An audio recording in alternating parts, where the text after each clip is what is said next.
Hi, it's Maria, and I'm doing another Forgiveness to Love, and this is number 38.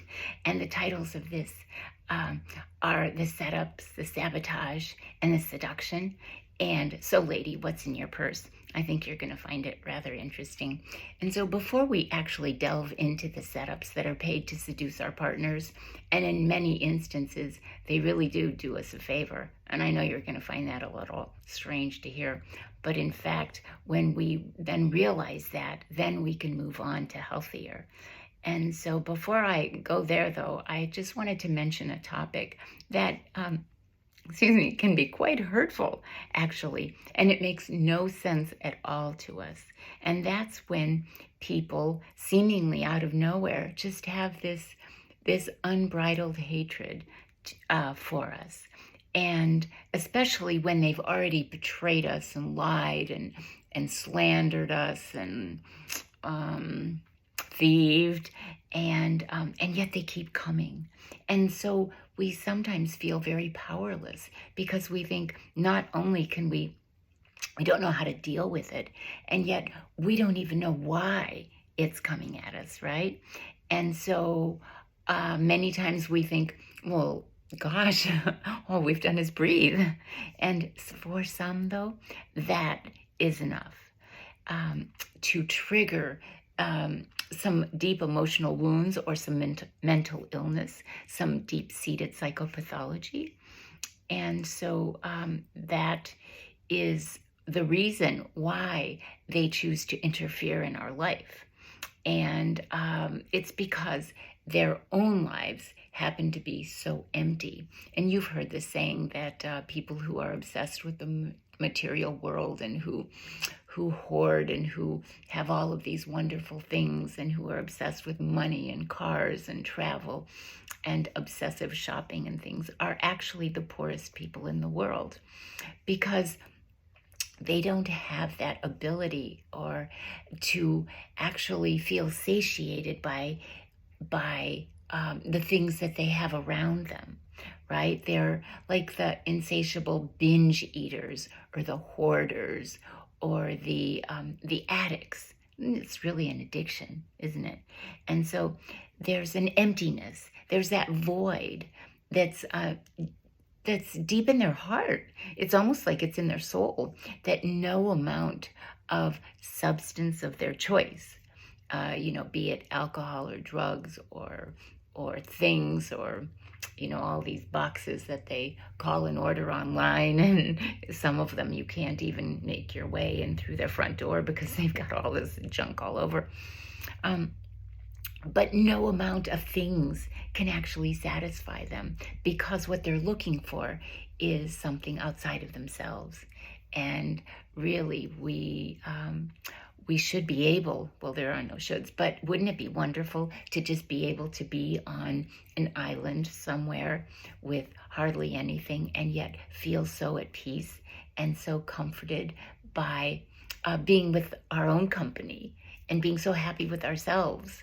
And because really we're never alone, even when people think, oh gosh, my kids went to college and my husband's on a business trip, or I'm divorced, or whatever it is. And so they think, oh, I'm so lonely. But you're never alone, because there are all these things in other dimensions that we don't even acknowledge.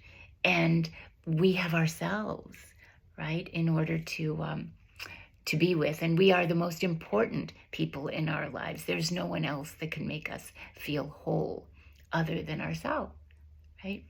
And so, yet there are some people who look at others. Certainly, I found that to be the case, because when I was not in the middle of all this litigation, there seemed to be, people thought I had it all, right? And some people, would say, oh, I would just die to be you. You've got everything. And you're the most blessed person in the whole world. And that's really how they saw me. And on some level, I was, because I had 4 beautiful children and I had, a beautiful home and friends and all of that stuff.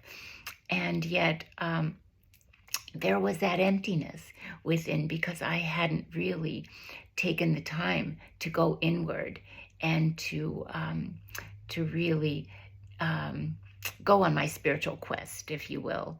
And so they saw me as just the woman who would kind of stroll through her, big, beautiful home in a posh North Shore suburb of Chicago. And truly, my home was gorgeous. And it was complete with a wine cellar and a gym. And there were rare antiques from all over the world. And I made it into my own personal little enclave, right? And it was like a museum of sorts where I had things that I loved and loved and loved, and things that I really appreciated, and that captured the beauty of what I kept trying to find outside of myself, right? And so it was beauty that I couldn't find in my marriage with the man I married, right? And yeah, 22 rooms might seem a bit excessive, yet I did tear down walls, and so I consolidated some rooms on different floors. And I wonder, that also led me to wonder, now, why did I need such a big house? And I think it was because I was looking for things outside of myself. I was looking for something to fill the hole in my heart from being married to someone who I didn't love and who didn't love me. And so I kind of strategized, an escape route. Or it was kind of like a mandatory evacuation route, right, for the children and me when things got out of control, as they did on a regular basis, actually. And so is it any wonder that 40 years after I married this man, whom I've been told has been deceased for God only knows how long, yet he's still making himself known by harassing and obsessing and punishing me through sibling and son, as they all kind of work together, and all the people on their payrolls. And so when I think about that, I think, quite honestly, I never knew the man I married. And I don't know that I'm alone in that. I think many of us go into a marriage thinking that, oh, this is going to be wonderful, and and he's so wonderful, and I can't do anything wrong because he just loves everything about me. And so, and then we realize that the man we thought we married simply does not exist.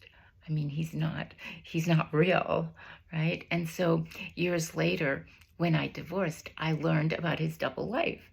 And there were things that, of course, he had revealed or I had sensed during the marriage, yet he revealed more pieces to the puzzle to his legal counsel and to his therapist. And his obsession with me was really... some serious psychopathology was there at the root of that. And he knew exactly what he was doing and why he was doing it. And everything was strategy. And so everything was a game. And he's not alone, because there are many people, both men and women, in relationships where it's not real and we don't even know it because it's a game, and they're narcissists and sociopaths and psychopaths and people who have either been wounded in childhood or have for whatever reason, they were actually born that way. And they do say that psychopaths are born that way. And so many people wear masks, right? And so they wear masks in front of others. And so if I go back to Maria and her little fortress, of course, I appreciated every item I had in there. And I remember that I remember how and where I got most of the things there, whether I traveled and bought them, whether I found them somewhere, whether someone gave them to me as gifts. But even as I was growing up as a little girl, if someone had given me a gift, I didn't so much look at the gift. When I would see it, I would think of the person that gave me the gift. And so for me, that was a warm and fuzzy feeling, right? Because when someone buys you a gift, you think that they thought of you. And especially if it's a gift that you really enjoy and that you love, then you think, wow, they really connected with me on such a level that they knew I would enjoy that. And I think that's the way to give a gift. You know, we don't give a gift because we like something. We give a gift thinking of the recipient and the person that we're going to give it to, and will they really enjoy it? And so that's kind of another way of giving a part of ourselves to the other person, is to allow them to know that we really are thinking about them. And so, you know, despite the material trappings that that I had in my home, and let's see,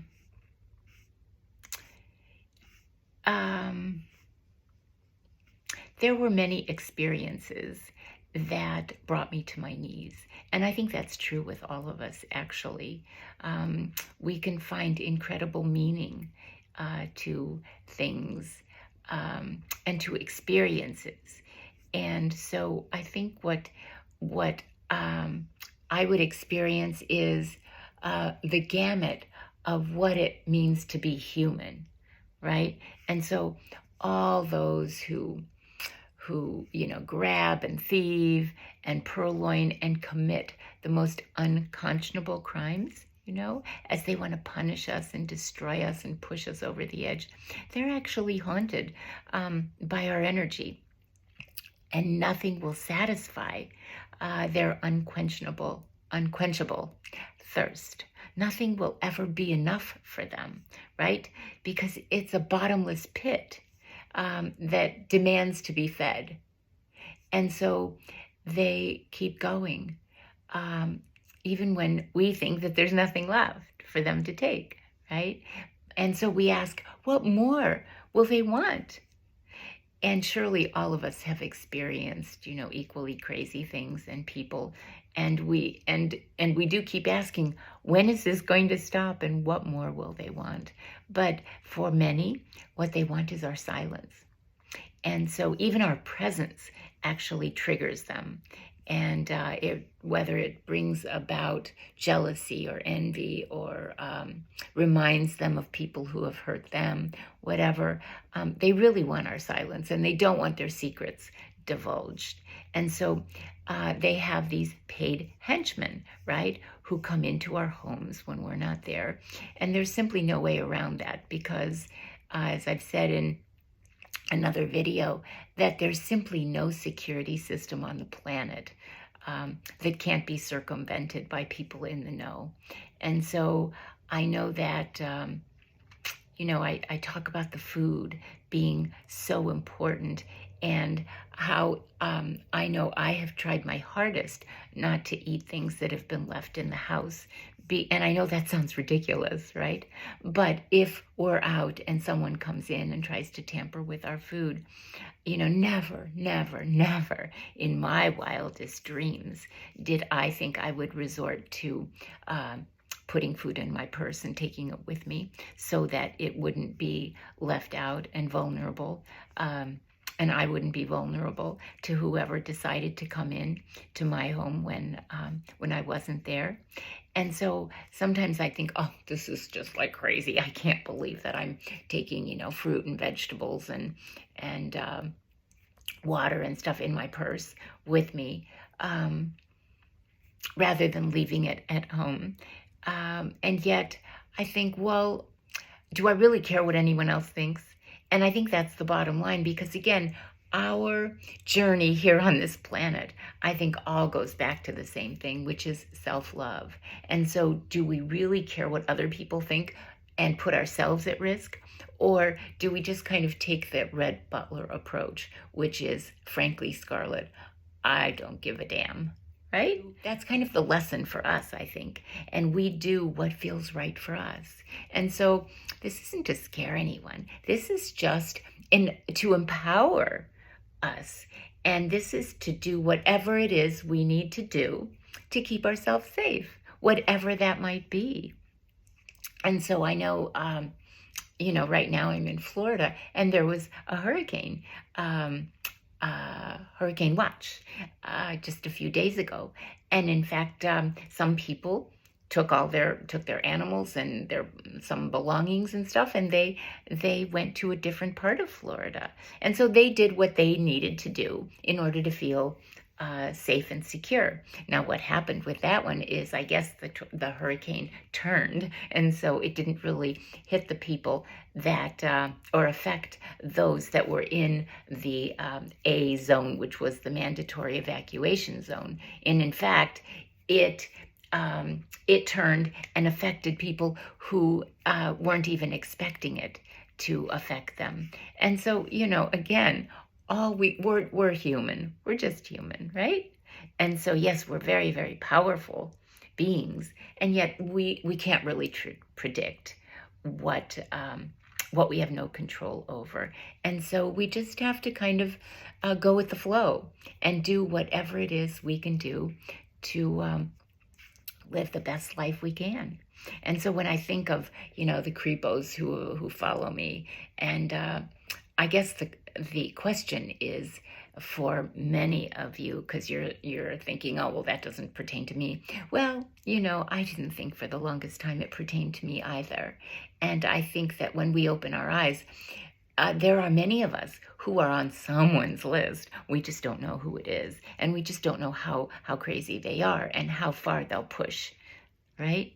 And so some people will just, you've heard of stalkers who will just incessantly call. And then you'll hear of stalkers who are parked outside. And you'll hear of stalkers who then enter when you're not here and try to tamper your food. And you'll hear of stalkers who actually will call your employer and make up these bogus accusations about you. And you'll hear stalkers who will slander you. And you'll hear stalkers who will, tell your significant other horrible things about you, that they've seen you here, they've seen you there with somebody else, whatever. You have no control over anyone else. And so anyway, I find it really weird when I recognize some of the creepos who are actually, interacting with the grocery clerks or the grocery stock boys, and all of a sudden, they bring all of this stuff, and they're like, here, I just cut this piece of meat, or, oh, this is just fresh. We just got these vegetables in here. Want some? And I'm thinking, if I hadn't seen, that guy that follows me talking to you, so I don't know what you've done to that, but I think I'm going to pass on that one. So anyway, it's, there are flying monkeys that hey, for some money, people will do some really strange things.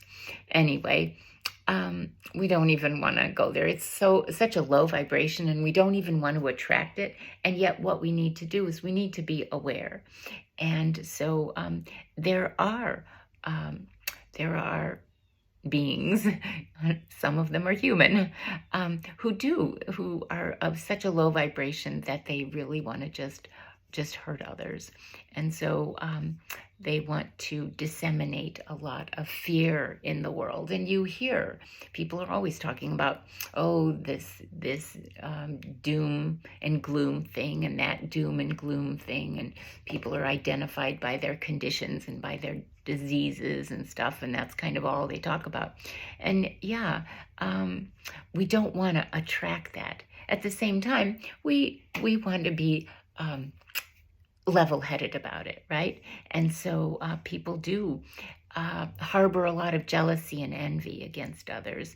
And so what we can do is we just leave it to a higher power after we've done what we can do in the physical. Because the higher power, in a flash, disarms and breaks through this BS. And then it's not a pretty sight at all. And so we must ask ourselves, why is this happening to us? And what is the lesson?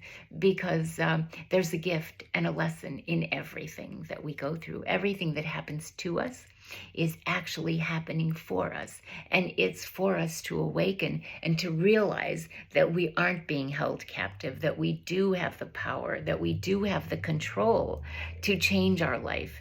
And, victimhood is the grandest delusion of all time, because there is no victimhood. We have all participated in whatever is going on around us.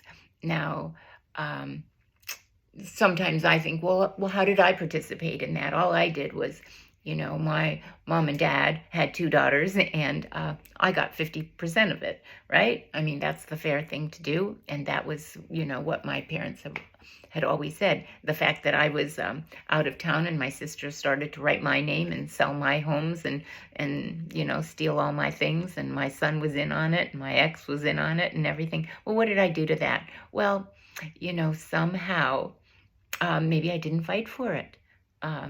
Maybe that was my lesson. I was to learn to fight for it.